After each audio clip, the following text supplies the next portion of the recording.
आजादी इस देश को कैसी मिली, कितने लोगों के बलिदान के बाद मिली, ये देश की जनता को नहीं, दुनिया की जनता को पता है।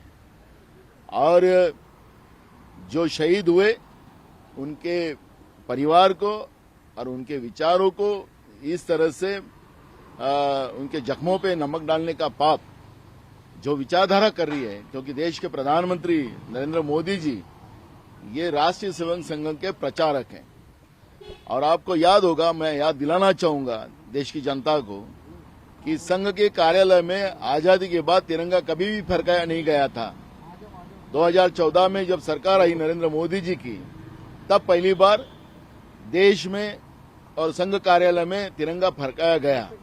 इसका मतलब है कि जो वक्तव्य जिसको पद्मश्री दी गई है, जिसका नाम मैं नहीं लेना चाहता, जिस तरह से वक्तव्य उनके माध्यम से आए, उनके माध्यम से उसको वक्तव्य करने को लगाया है, ऐसा उनके पीछे अगर छुपा राज उनका होगा तो भाजपा ने इस विषय को क्लियर करना चाहिए और ऐसे वक्तव्य करने वाले की पद्मश्री वापस लेना चाहिए। ये मांग कांग्रेस करेंगी, क्योंकि ये जो आजादी मिला के देने वाले हमारे स्वतंत्र सैनिकों, हमारे आजादी की लड़ाई लड़ने वाले सभी महात्मा हो, उनके विचारधारा को और इस देश से खत्म करने की जो व्यवस्था बनाई जा रही है उसका विरोध कांग्रेस करती है। शेवटचा एक प्रश्न विचारतो।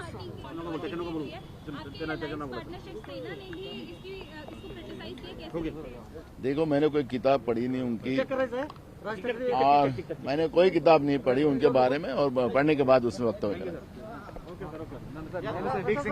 ये हमारी पॉलिटिकल मीटिंग थी। महाराष्ट्र में विधान परिषद के चुनाव है, उसके बारे में मीटिंग हुई और राज्य के राजनीतिक व्यवस्था के बारे में चर्चा हुई। नवाब मलिक ने भी डिमांड किया जो कंगना रनौत को पद्मश्री मिला है उसको स्क्रैप कर देना चाहिए, क्यों विड्रॉ कर देना चाहिए, क्योंकि उन्होंने बोला है कि असली आज़ादी 2014 के बाद मिली है। देखो, देश के प्रधानमंत्री जो है वो आरएसएस के प्रचारक हैं, नरेंद्र मोदी जी, और आरएसएस ने 2014 तक उनके कार्यालय में कभी भी तिरंगा नहीं फहराया। इसका मतलब है कि उन्हें आजादी मान्य नहीं थी, उसका वो ही अंदाज लगाया जाता है।